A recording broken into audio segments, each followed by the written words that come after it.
Shut up. I'm not looking at that. Rapid. The belt doesn't slip when it gets warmer, and it's actually reached temperature with a full-ish load. We're going to replace the belt still though. I'll use hoover for that. This has viewer discretion.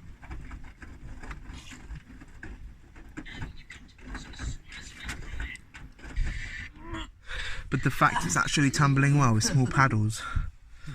I want a big capacity hoover next.